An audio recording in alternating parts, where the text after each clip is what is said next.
বাংলা সিনেমার অঙ্গনে এই মুহূর্তে একটি সিনেমা ঘিরে যত আলোচনা, শাকিব খানের তুফান। রায়হান রাফির সাথে এই সিনেমা দিয়ে দেশের সিনেমা ব্যবসায় নতুন দিগন্ত উন্মোচন করেছেন সুপারস্টার শাকিব খান। টেকনাফ থেকে তেঁতুলিয়া পর্যন্ত নানা সিনেমা হলে তুফান রীতিমতো তাণ্ডব চালাচ্ছে, ভেঙে চলেছে একের পর এক রেকর্ড। যৌথ প্রযোজনার এই সিনেমা মুক্তি পেতে যাচ্ছে ভারতেও, সেখানে তুমুল আগ্রহ সিনেমাটি নিয়ে। এমনকি তুফানের গানগুলো ট্রেন্ডিং পশ্চিমবঙ্গে। এদিকে তুফান ঝড়ের মাঝে এসেছে দরদের ট্রেলার। সেই ট্রেলারও মুগ্ধ দুই বাংলার মানুষ। প্যান ইন্ডিয়ান সিনেমা দরদ যেন আরো এক ধাপ এগিয়ে নেবে শাকিব খানের ক্যারিয়ার। তিনি কেবল এক বাংলার স্টার নয়, এখন দুই বাংলাতে তার সমান আধিপত্য। সাম্প্রতিক সব পরিসংখ্যান জানাচ্ছে ওপার বাংলার দুই সুপারস্টার দেবজিৎ থেকেও এখন ঢের এগিয়ে শাকিব খান। তাদের ক্যারিয়ারে ক্রমশ যেখানে ভাটা পড়েছে, শাকিব খান সেখানে দিনে দিনে কেবল এগিয়ে চলেছেন। কোনো প্রতিদ্বন্দ্বী না পেয়ে নিজেই নিজের রেকর্ড ভেঙে চলেছেন, লিখে চলেছেন একচ্ছত্র আধিপত্যের গল্প। তবে তার এই অবস্থান একদিনে তৈরি হয়নি, আছে নেপথ্যে গল্প। 1979 সালে গোপালগঞ্জের মুকসুদপুর উপজেলার রাঘাদিতে মাসুদ রানা হিসেবে জন্মগ্রহণ করেন শাকিব খান। নাম বদলে সিনেমা জগতে আসেন 1999 সালে।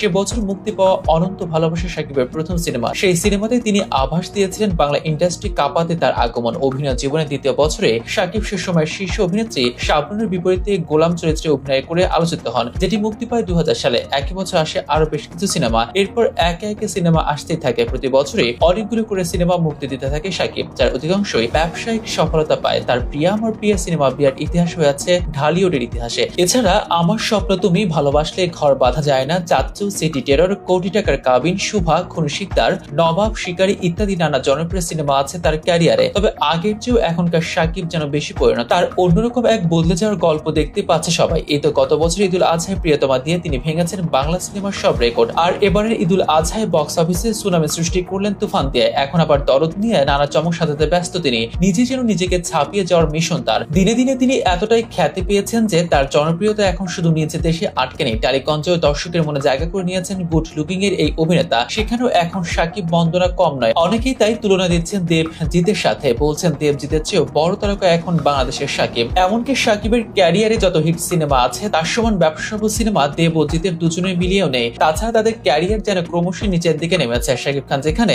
নিজেকে ছাড়িয়ে যাচ্ছেন প্রতিনিয়ত, শাকিব খান এখন দুই বাংলার কিং। শাকিব এখন গোটা বাংলা সিনেমার সবচেয়ে বড় সুপারস্টার।